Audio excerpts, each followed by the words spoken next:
बिलासपुर के ऐतिहासिक तालाब कभी शहर की जल आवश्यकताओं और पर्यावरण संतुलन का आधार थे, लेकिन आज ये तालाब अतिक्रमण और प्रशासनिक अनदेखी के चलते खत्म होने की कगार पर है।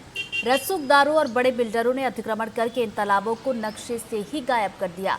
अंग्रेजी शासनकाल में बने तालाबों में मामा भांजा तालाब, विवेकानंद तालाब, कदम घाट तालाब, तालापारा तालाब और चांदमारी तालाब शामिल थे, लेकिन अब मामा भांजा और चांदमारी तालाब कंक्रीट के जाल में समा चुके हैं, तो वहीं बाकी तालाब गंदगी या तो अतिक्रमण की भेंट चढ़ गए हैं।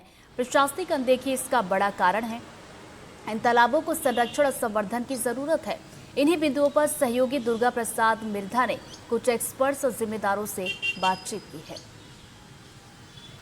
छत्तीसगढ़ की राजधानी रायपुर के बाद बिलासपुर प्रदेश का दूसरा सबसे बड़ा शहर है, लेकिन ये शहर किन परिस्थितियों से गुजर रहा है, इसके इतिहास में क्या बदलाव हुए हैं, भौगोलिक स्थिति इसकी किस तरह से बदलाव आ रही है, लोग किस तरह परेशान हो रहे हैं, इसको लेकर हमने एक जांच किया और सर्वे किया, जिसमें पता चला कि बिलासपुर के इतिहास में कई तालाबें ऐसी थी जो बिलासपुर की सौंदर्यता को बढ़ाती थी और लोग उसी तालाबों के पर आश्रित रहते थे और पानी की जो समस्या थी वो दूर होता था। लेकिन इस समय देखा जा रहा है लोग शहरवासी खास करके जो अरपा के भरोसे रहते थे, वो अरपा तो सूख ही चुकी है, साथ ही तालाबों का अस्तित्व जो है वो भी गायब हो चुका है। हम इस वक्त कुछ ऐसे जानकार से बात करेंगे जो इसी विषय पर अपना शोध कर रहे हैं और कैसी स्थिति बिलासपुर की है और तालाबों की क्या स्थिति है।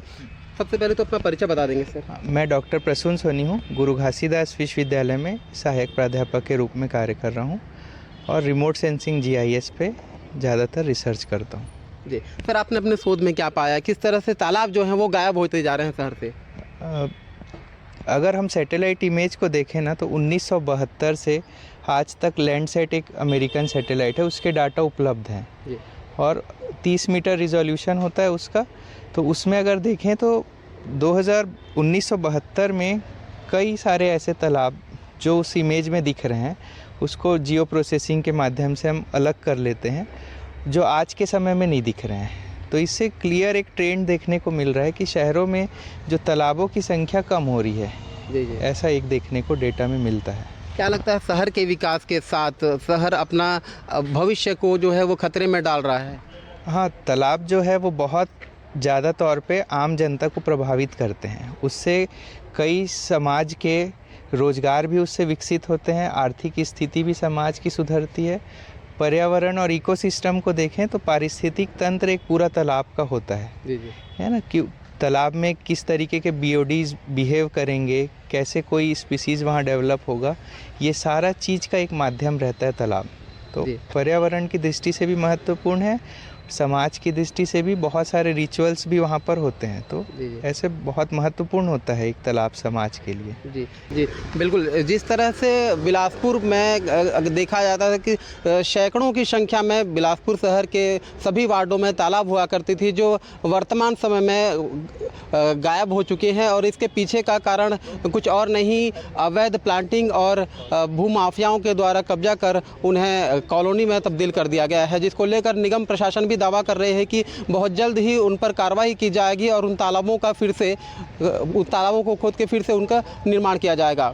देखना होगा जिला प्रशासन और नगर निगम की इस पर किस तरह पहल होती है और क्या निष्कर्ष निकलता है। NDTV बिलासपुर से दुर्गा प्रसाद मिर्धा। बिलासपुर में जो पुराने धरोहर माने जाते थे वो तालाबों का अतिक्रमण लगातार बढ़ता जा रहा है, इसको लेकर निगम प्रशासन किस तरह सजग है और क्या कार्रवाई कर रही है उस पर बात करेंगे। सर बताएंगे कि कितने तालाब हैं बिलासपुर नगर निगम क्षेत्र में?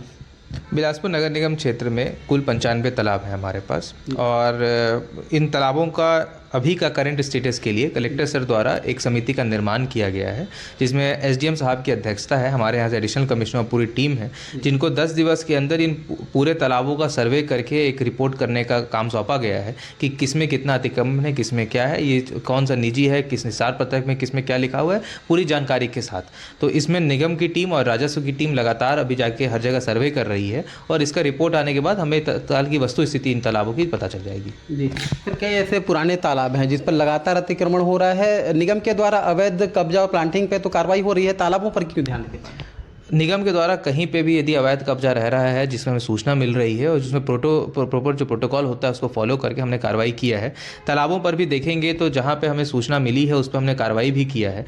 कुछ तालाबें ऐसी हैं जो कि निजी होती है भूमि और वो तालाब मद में दर्ज होती है, ऐसे पर भी हमने कार्रवाई किया। देखना होगा तालाबों को बचाने के लिए नगर निगम की टीम किस तरह कार्रवाई कर पाती है। एनडीटीवी बिलासपुर से दुर्गा प्रसाद मिर्धा।